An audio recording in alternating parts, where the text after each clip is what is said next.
Il n'était pas dangereux de manifester sur les campus universitaires aux États-Unis. Mais si vous dénoncez le Parti communiste chinois, il vaut mieux être préparé.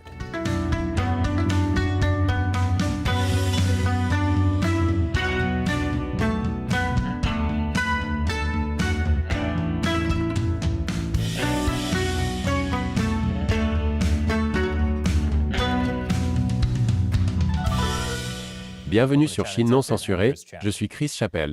Les universités américaines sont régulièrement classées parmi les meilleures du monde. C'est sans doute la raison pour laquelle les États-Unis sont une destination de choix pour les étudiants étrangers, en particulier les étudiants chinois. Je dirais que c'est généralement une bonne chose que tant d'étudiants chinois étudient aux États-Unis.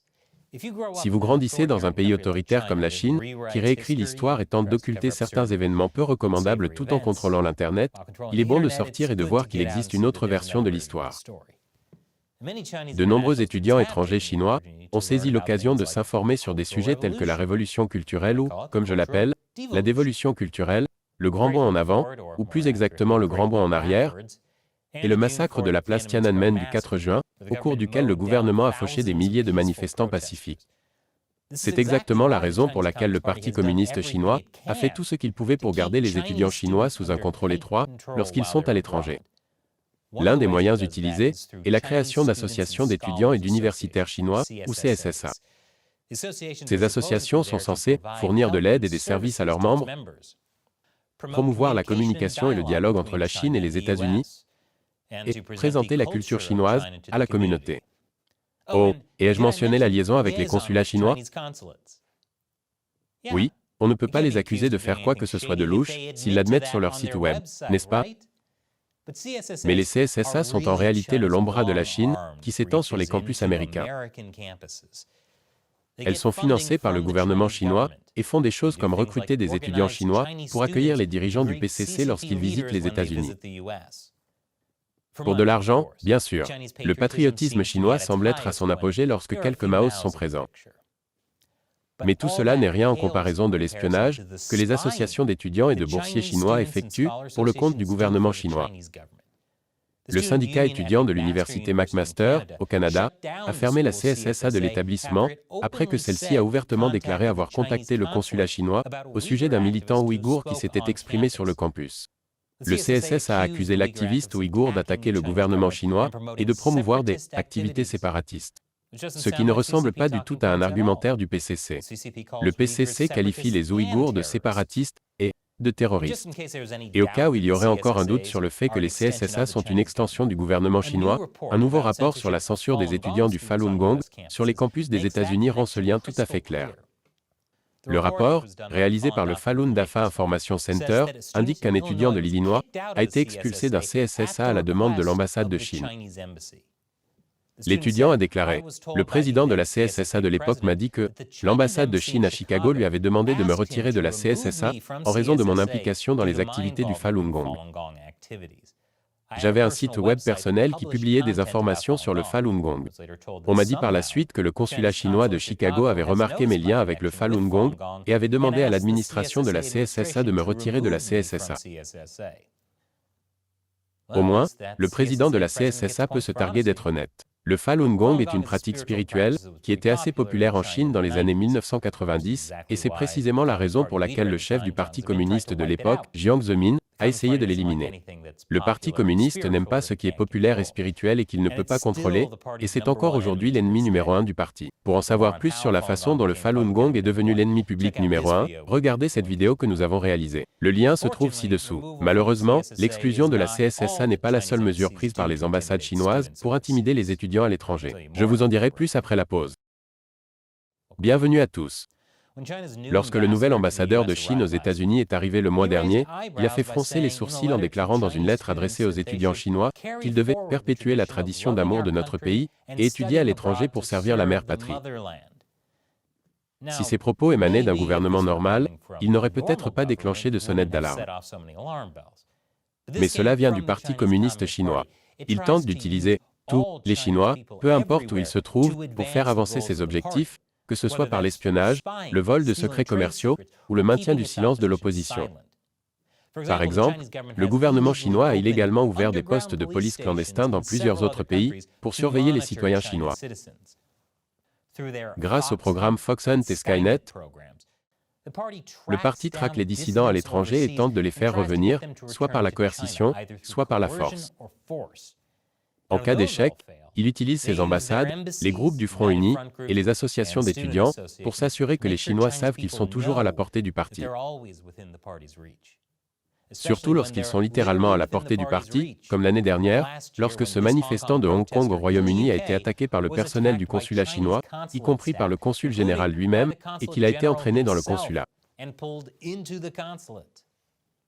D'ailleurs, cet épisode vient d'être démonétisé pour avoir diffusé cette vidéo. YouTube tente de nous faire fermer boutique parce que nous disons la vérité sur le Parti communiste chinois. Vous pouvez nous aider à lutter en contribuant ne serait-ce qu'$1 par épisode sur patreon.com/China Uncensored. Le lien se trouve ci-dessous. Et au cas où vous penseriez qu'ils ont réagi de manière excessive et qu'ils l'ont regretté par la suite, voici ce qu'a dit le désormais l'ancien consul général après coup. Je n'attaque personne. Je suis là pacifiquement. Ce n'est pas vrai, n'est-ce pas, consul général? Vous avez tiré les cheveux de l'homme. Oui. L'homme, c'est parce qu'il a abusé du pays, de mon président. Je pense qu'il est un. C'est mon devoir. Lui tirer les cheveux? Oui, je pense que n'importe quel diplomate, s'il est confronté à ce genre de comportement. Oui, il était de son devoir de tirer les cheveux de cet homme et de le traîner dans le consulat. Après tout, il a affiché des posters insultants de Xi Jinping. Et nous savons tous à quel point Xi est sensible à son image. On ne peut même pas le comparer à des ours mignons et aimant le miel, et encore moins à l'empereur qui n'avait pas de vêtements. C'est une image que je ne veux pas avoir en tête.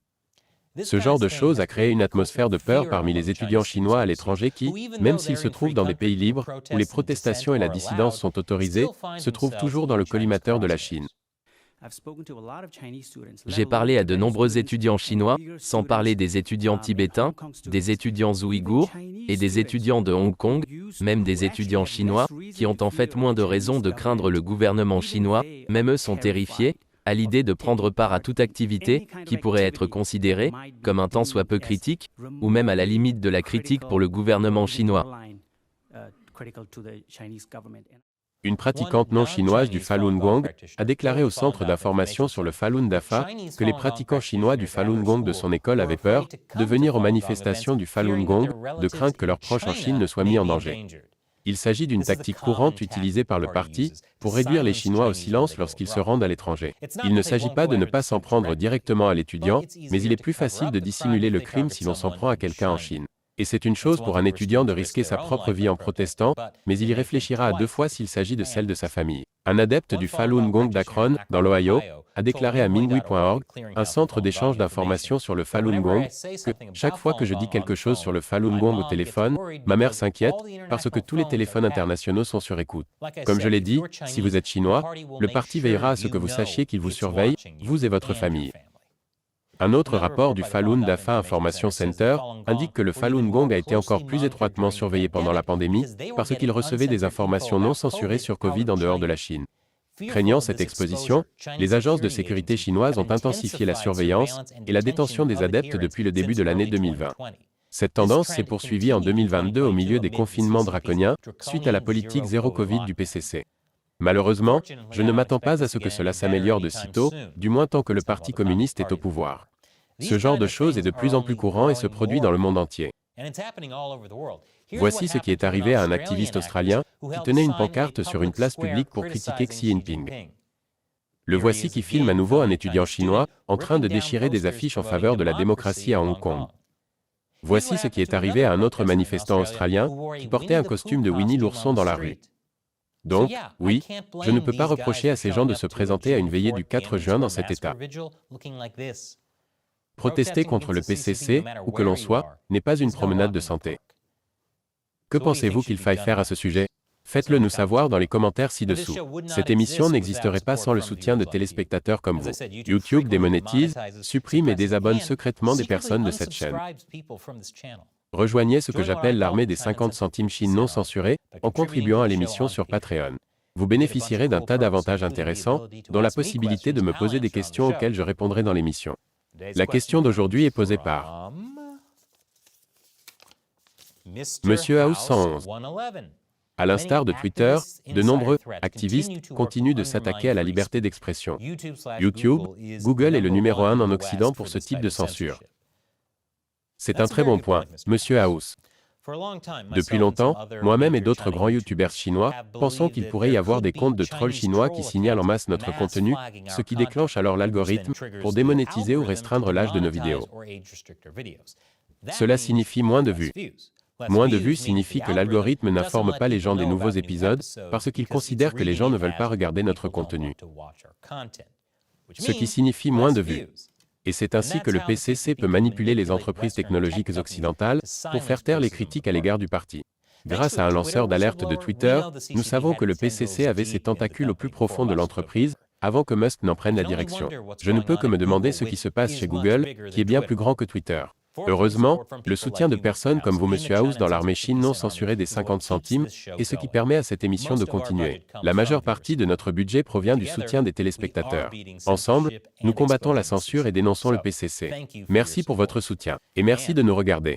Encore une fois, le site web est patreon.com/China Uncensored. Encore une fois, je suis Chris Chappell. À la prochaine fois.